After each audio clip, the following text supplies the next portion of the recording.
Então, a grande pergunta que a gente vai querer responder aqui é quais são os comportamentos que fazem uma pessoa enriquecer ou se endividar. E para isso eu vou contar um caso fictício, tá ok? De um advogado que teve um aluno brilhante enquanto na faculdade e depois ele ingressou na carreira da advocacia, se destacou, foi contratado por um grande escritório e começou a ganhar, por exemplo, aí 25 mil reais líquido por mês. Ele, como uma pessoa bastante centrada, não fazia dívidas e acabou comprando uma casa, num condomínio fechado, uma casa boa, 2 carros importados ao longo do tempo, uma casa na praia, uma casa de veraneio.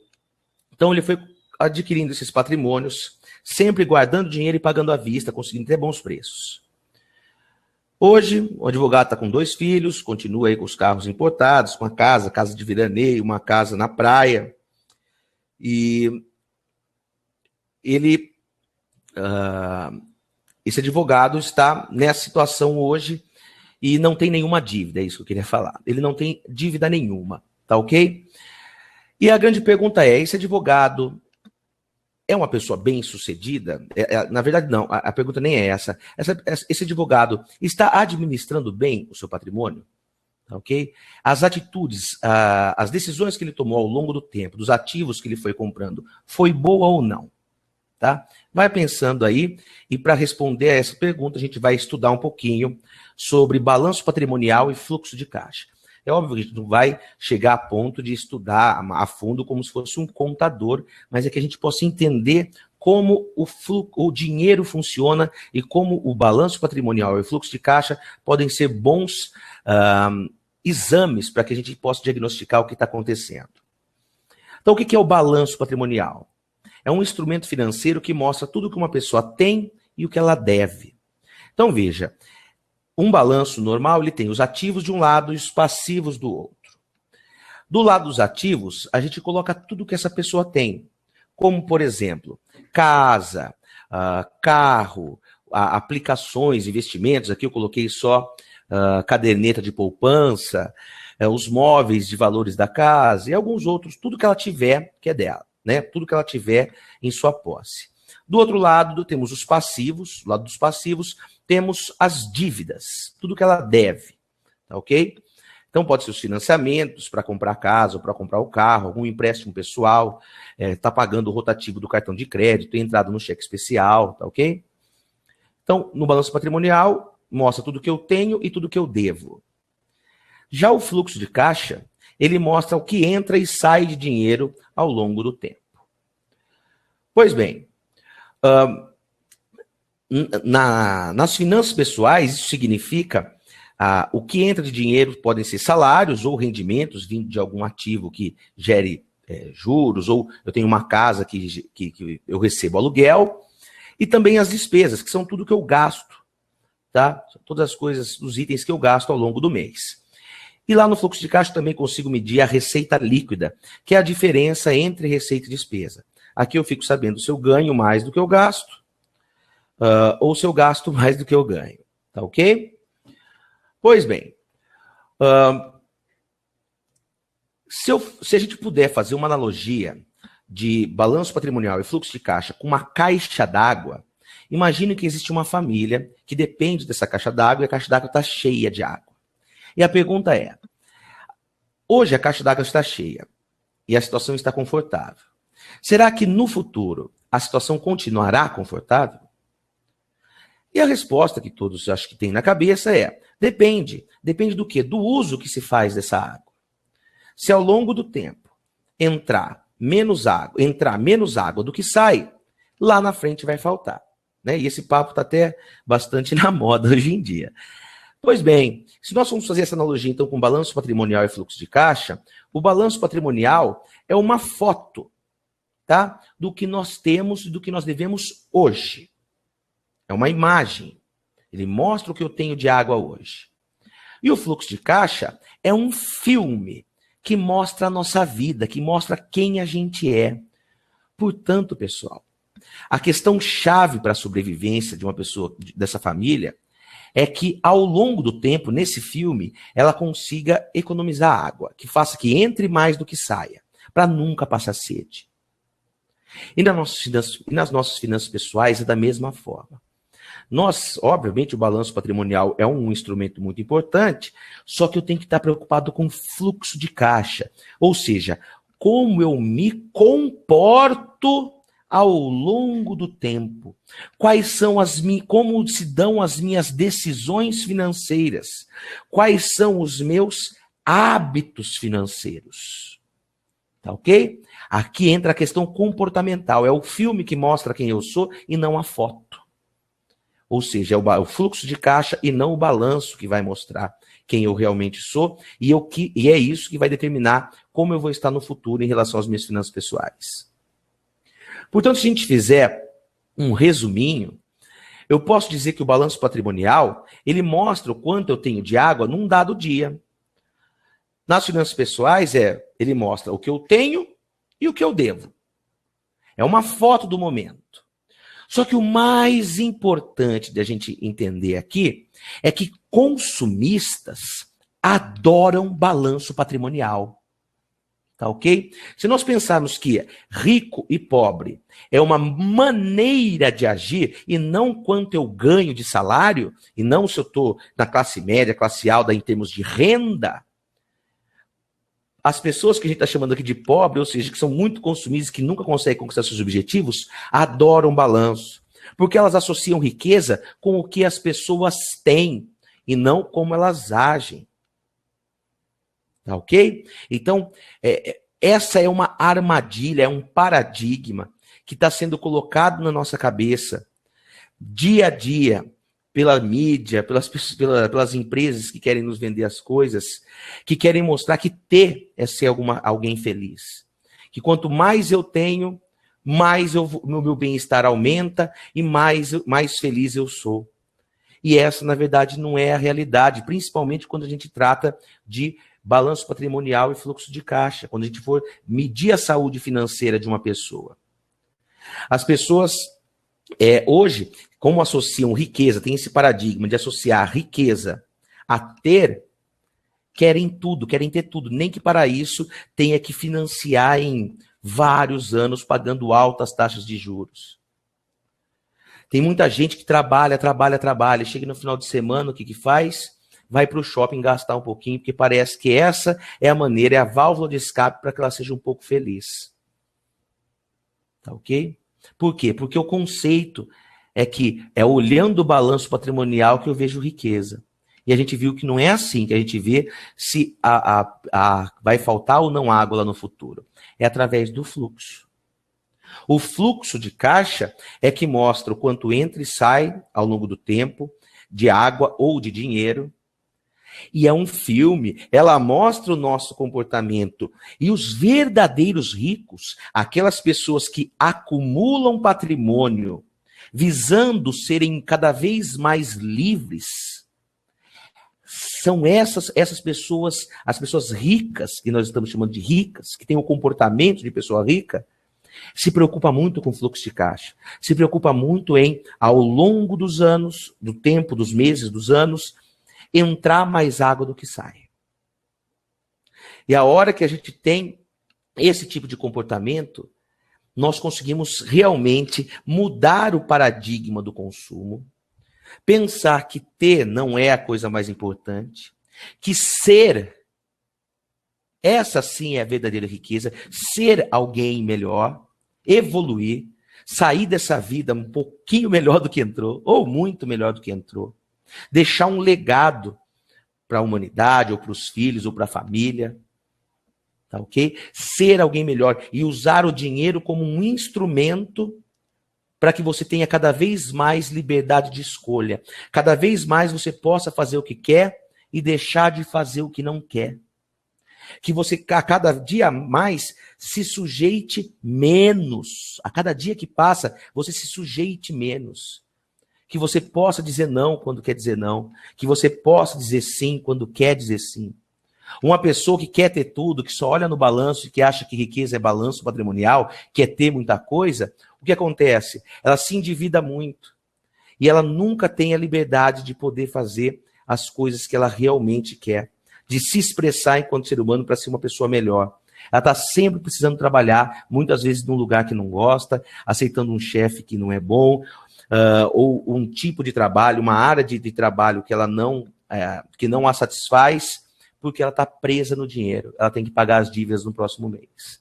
Enquanto quem se preocupa com o fluxo está a cada dia, a cada mês, conquistando a sua liberdade de escolha, para cada dia mais ela poder ser quem ela realmente é. Tá ok? E para continuar aqui o nosso assunto de maneira técnica, ciência na veia, igual eu falei no início da nossa apresentação, vamos dar mais alguns subsídios para que vocês entendam como que funciona o jogo financeiro pessoal. É importante, ao longo da nossa vida, lá no nosso balanço patrimonial, nós vamos comprando diversos ativos. E esses ativos influenciam pra caramba em o que vai no nosso sucesso ou no fracasso financeiro futuro. Então vamos entender como esses ativos se comportam. Em relação ao balanço patrimonial, os ativos podem variar de valor ao longo do tempo. Então, hoje eu faço meu balanço patrimonial e vejo o valor do meu ativo. Passa um ano, eu vou tirar outra foto. Passado um ano, eu vou lá, pego aquele mesmo ativo e olho o valor dele.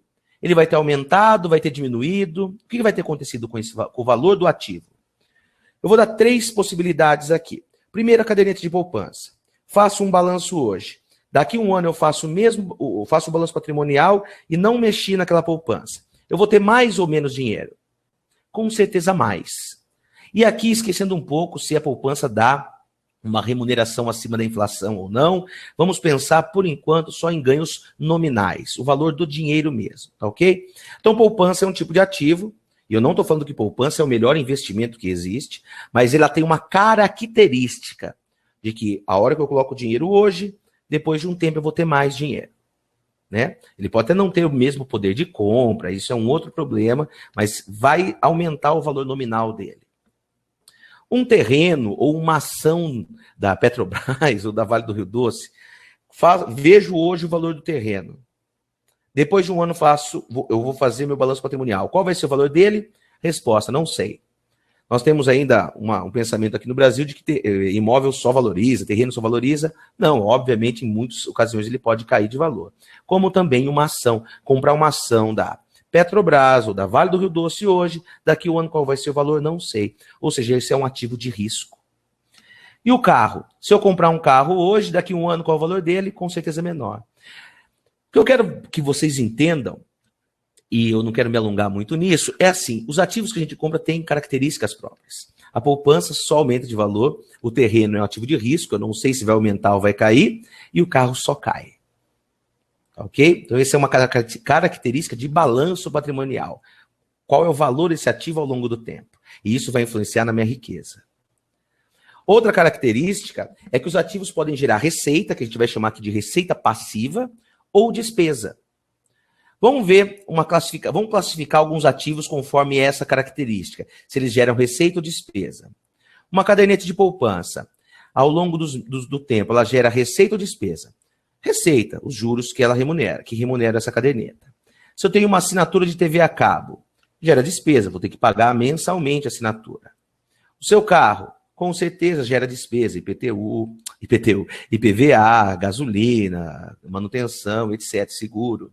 O carro de um taxista, se ele obtiver lucro com o taxista, a gente pode falar que esse é um ativo que gera receita. E nesse caso nem vai ser passiva, vai ser uma receita ativa, que é do trabalho dele. A sua casa própria é um ativo que gera receita. Eu não estou falando que é melhor morar alugado ou ter a casa própria, esse não é o objetivo da discussão. Mas se você olhar lá o seu orçamento doméstico, o seu fluxo de caixa, vai sempre aparecer na receita e não nas despesas e não na receita. Se eu tenho uma casa minha, que eu boto alguém, um inquilino de aluguel, eu boto para alugar, todo mês vai pingar dinheiro, então ela vai me gerar uma receita passiva.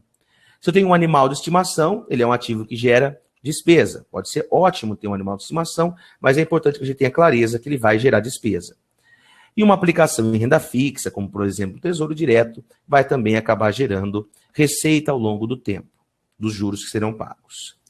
Então, o que eu quero que vocês entendam é, os ativos que nós compramos ao longo do tempo podem variar de valor ao longo do tempo, podem aumentar ou diminuir, ou a gente pode não saber, podem ser ativos de risco, ou podem gerar receita e despesa. Agora eu quero que você pare para pensar um pouquinho. As pessoas consumistas que têm o paradigma de que ter é sinônimo de riqueza, que tipo de ativos que elas acabam comprando? Pense em carro, pense em roupa da moda, pense em celular, que hoje é uma febre para se comprar um celular de 1.000 e tantos reais, 2.000 e tantos reais. Geralmente são ativos que caem de valor e geram despesa. Veja que esse paradigma do ter nos joga nessa roda, nessa ciranda do endividamento, que além de pagar juros, além de financiar, pagar parcelado, os ativos caem de valor em sua maioria e dão despesa, fazendo com que a gente fique cada vez mais apertado no nosso orçamento doméstico. Essa é uma maneira de agir, esse paradigma de que ter é ser rico nos leva a essa questão de cada vez mais comprar ativos que caem de valor e geram despesa. Então veja rapidinho uma interação aqui de balanço patrimonial e fluxo de caixa. Nesse balanço aqui eu tenho uma casa de 140 mil, um carro de 25 mil e uma caderneta de poupança de 2 mil, gerando aqui um total de ativos de 167 mil reais. Total de ativo tem que ser igual ao total de passivo. E aqui eu tenho as dívidas, o financiamento da casa, dos 140 mil que a casa vale, ainda falta pagar 70 mil, dos 25 mil que o carro vale, falta pagar 10 mil, e eu tenho ainda uma dívida no cartão de crédito, daqui a pouco a gente vai ver por quê, tá ok? Uma dívida, se não consigo, só pago o mínimo do cartão de crédito. E aqui é o patrimônio líquido, essa é uma medida de riqueza.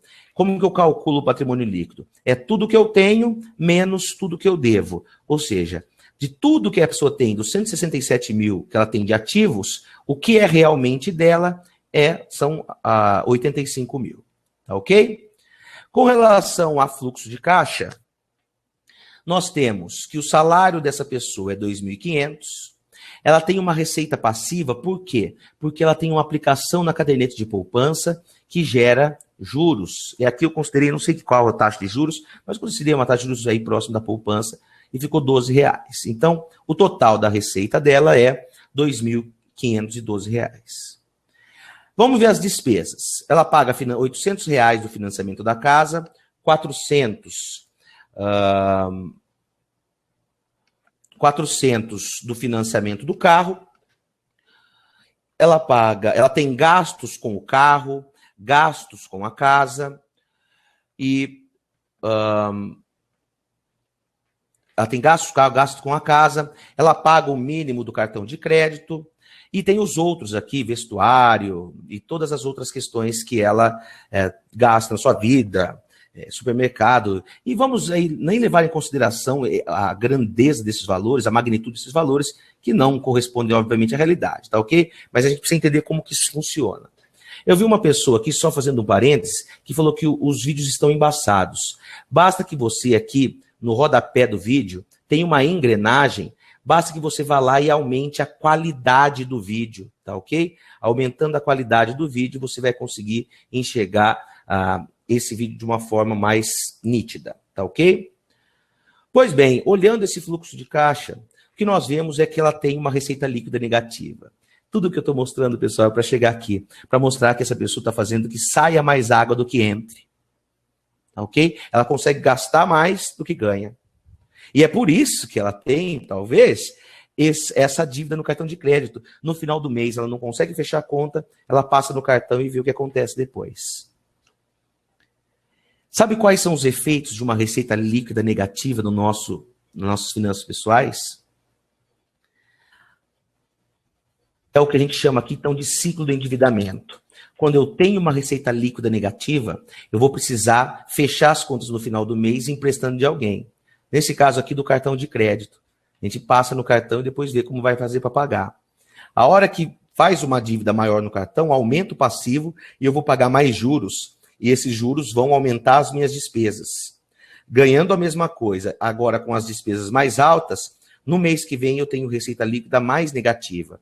Vou precisar emprestar mais dinheiro e eu vou pagar mais juros. E o que vai fazer eu entrar num ciclo, naquela famosa bola de neve, de que a cada mês que passa, eu fico mais endividado ou endividada. Esse é o tal do ciclo de endividamento, que partiu do quê? De um paradigma, do pressuposto de que ser rico é ter tudo que eu quero. De que ser rico é poder financiar, fazer um monte de financiamento, aumentar demasiadamente meu passivo para ter as coisas que eu acho que vão me fazer feliz. Agora, eu tenho aqui que eu estou colocando o efeito da venda do carro. Imagina que eu estou, então, nessa situação e eu venda o carro. O carro custa 25 mil reais. Então, eu pego 25 mil reais na mão, pago o financiamento, vai sobrar 15 mil reais, eu quito a dívida do cartão de crédito, sobra-me 13 mil, e esses 13 mil eu aplico na caderneta de poupança. Tá ok? Então, veja como que fica resumidamente isso. Eu fico sem carro, mas agora eu não tenho mais o financiamento do carro e a minha caderneta de poupança ficou maior. No fluxo de caixa, qual que vai ser o impacto? A minha receita passiva, ou seja, o que eu ganho de juros, aumenta. E as minhas despesas diminuem, porque eu não pago mais o financiamento do carro e não tenho mais as despesas do carro. Coloquei uma despesa aqui com transporte público, porque ela vai ter que andar, talvez, de transporte público. Mas no frigir dos ovos, o que a gente passou? De uma situação deficitária de menos 200 e alguma coisa para mais 740 reais. Quais são os efeitos, então, de a gente ter uma receita líquida positiva? Fazer com que entre mais água do que saia.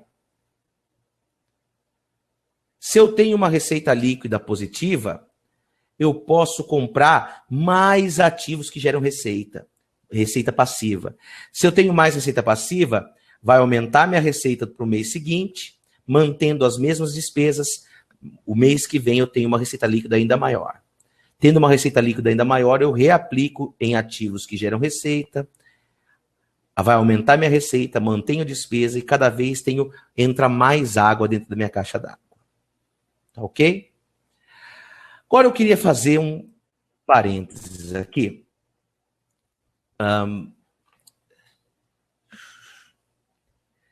Para que vocês... Como que eu volto aqui? Quero só voltar a compartilhar, eu quero olhar nos olhos de vocês para ver se vocês compartilham dessa ideia comigo.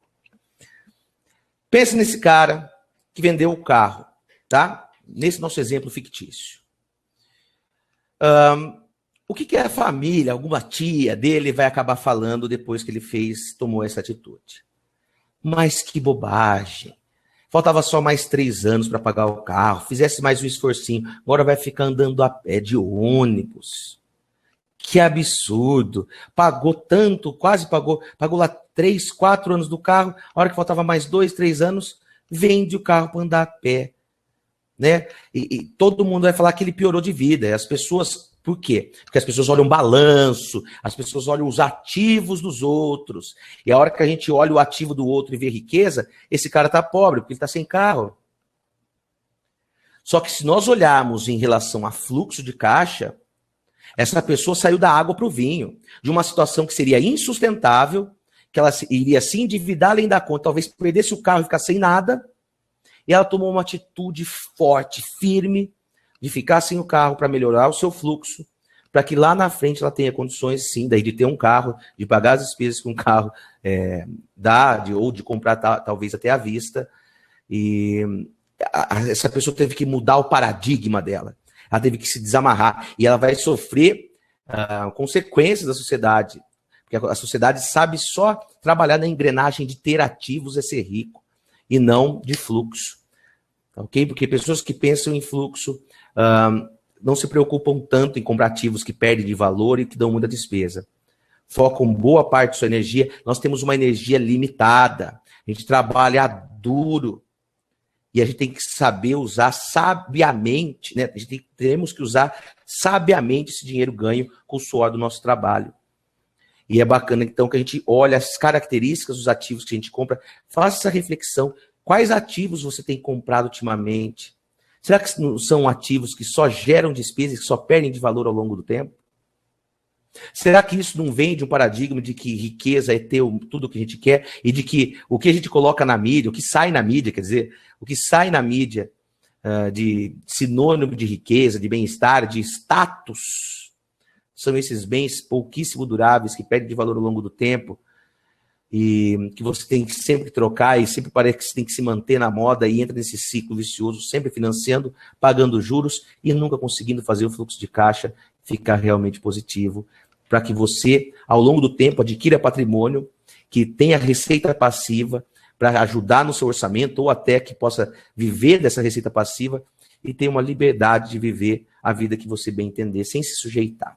Tá, ok? Essa é a grande questão que eu queria falar cara a cara, olhando para você. Mas vamos voltar aqui no nosso slide. Então, voltando ao caso do advogado. Agora que a gente já tem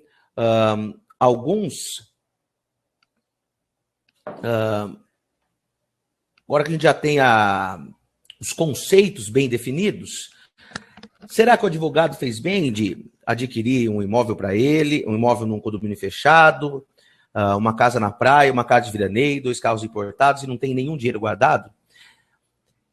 Muito provavelmente não, ele não mandou bem. Mesmo ele não tendo dívidas, mesmo ele tendo guardado dinheiro e comprado à vista. Por quê? Porque ele só foi comprando ativos que geram gasto. Talvez ele está até no momento em que esses 25 mil reais dele não estejam sendo suficientes para arcar com todas as despesas que esse nível altíssimo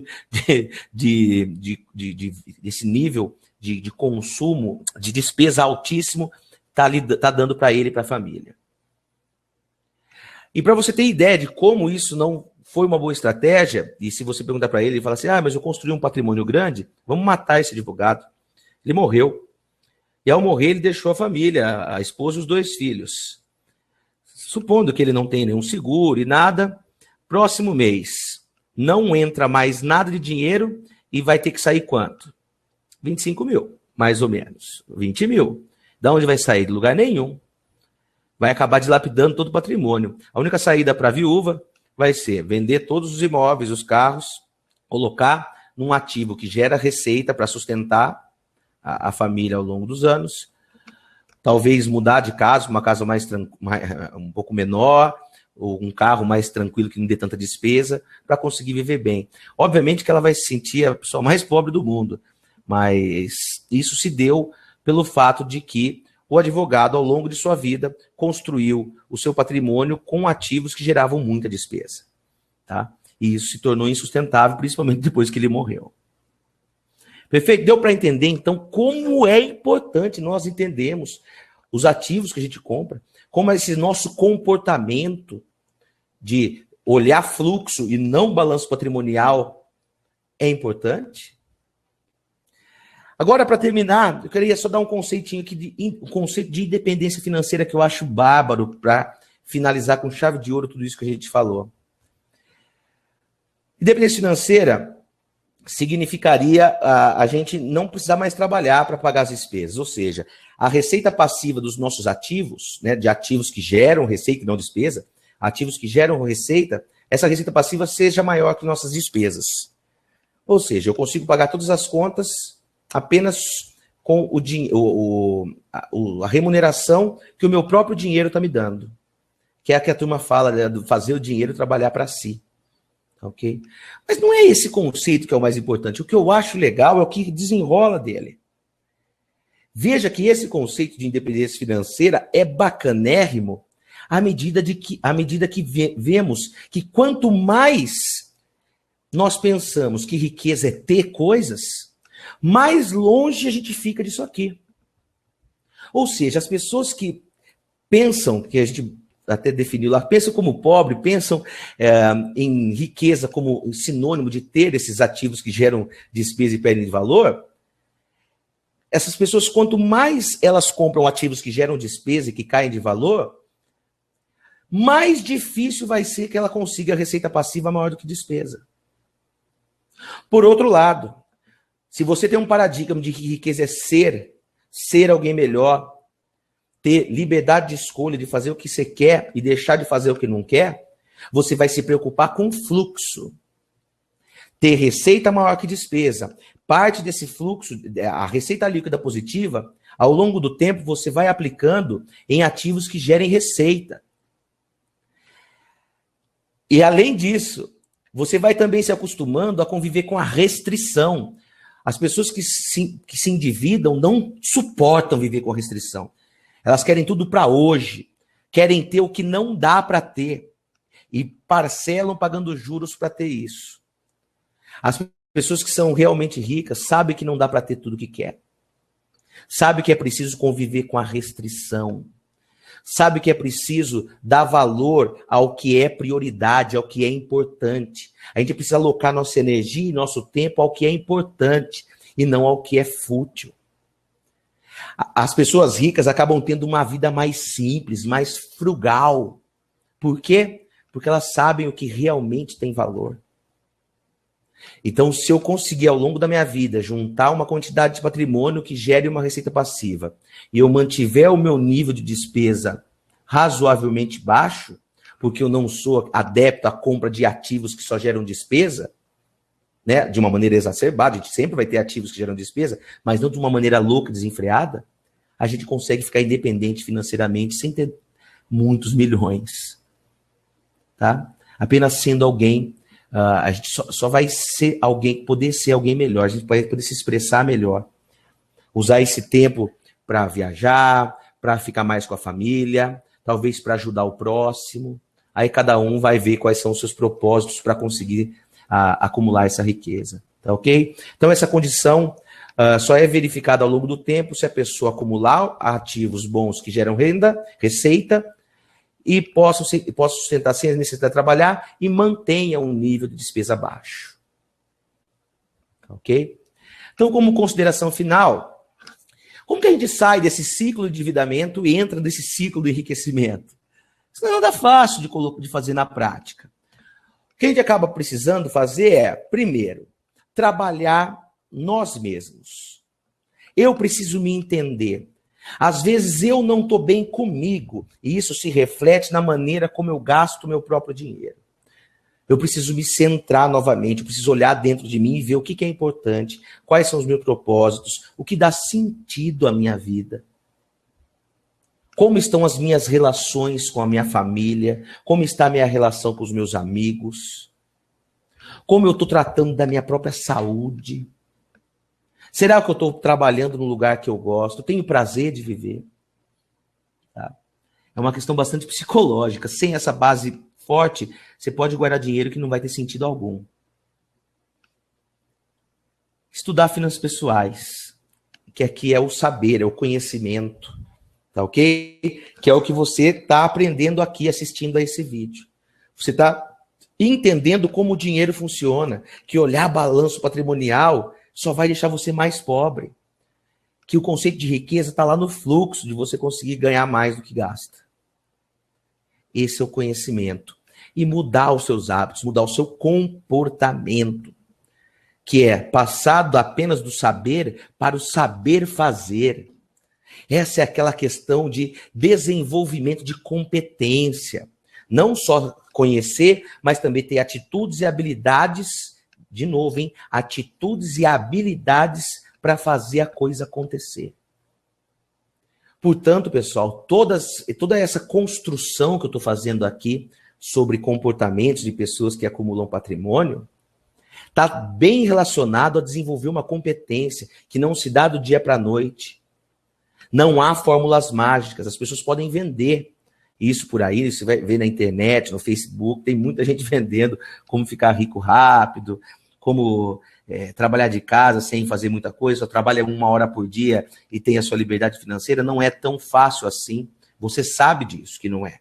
A gente precisa desenvolver essa competência de mudar os nossos paradigmas, saber como o dinheiro funciona e daí botar bons hábitos, bons comportamentos no piloto automático, que na verdade significa você incorporar bons hábitos financeiros.